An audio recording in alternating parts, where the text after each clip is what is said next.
அஸ்ஸலாமுஅலைக்கும். Hyderabad chicken biryani பெர்ஃபெக்ட்டா எப்படி செய்யணும் பார்க்கலாமா? 1 kg சிக்கன் எடுத்திருக்கேன். இது கூட நீங்க எப்போதும் யூஸ் பண்ற பிரியாணி மசாலா சேர்த்துக்கோங்க.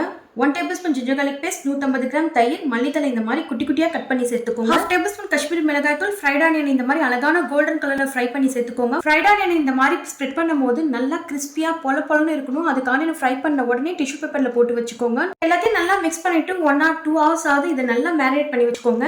அப்பதான் சிக்கன்ல நல்லா மசாலா இறங்கி நல்லா ஃபிளேவர்ஃபுல்லா இருக்கும். பாஸ்மதி ரைஸை கரெக்டாக 20 நிமிஷத்துக்கு ஊற வச்சு எடுத்துக்கோங்க. இப்போ ஒரு சட்டியில் அரிசி வேக வைக்கிற அளவுக்கு தண்ணி, பட்டை, கிராம்பு, ஏலக்காய், அன்னாசிப்பு, பேலீஃப், 1/2 டீஸ்பூன் மிளகு, 1/2 டீஸ்பூன் சீரகம், தேவையான உப்பு, ரைஸ் ஸ்டிக்கியா இல்லாம உதிரியா இருக்கிறதுக்கு கொஞ்சமா எண்ணெய் சேர்த்துக்கோங்க. இப்போ ஊற வச்சிருந்த அரிசியை சேர்த்து ஒரு 80% குக் பண்ணி எடுத்துக்கோங்க. முக்கியமா குழஞ்சிடக்கூடாது. ஹைதராபாத் பிரியாணிக்கு முக்கியமான ப்ரொசீஜரே இதுதான். இப்போ ஒரு பேன்ல நான் ஆனியன் ஃப்ரை பண்ண ஆயில் தான் எடுத்திருக்கேன். அதை வேஸ்ட் பண்ணிடாதீங்க. 2 டேபிள் ஸ்பூன் இது கூட நெய்யும் ஆட் பண்ணிக்கோங்க. அடுத்து வெங்காயம் சேர்த்து வெங்காயத்தோட கலர் சேஞ்ச் ஆகாம பார்த்துக்கோங்க. இப்போ ஜிஞ்சர் garlic பேஸ்ட் சேர்த்து பச்சை வாடை போனதும் தக்காளி சேர்த்து வதக்கி விட்டுக்கோங்க.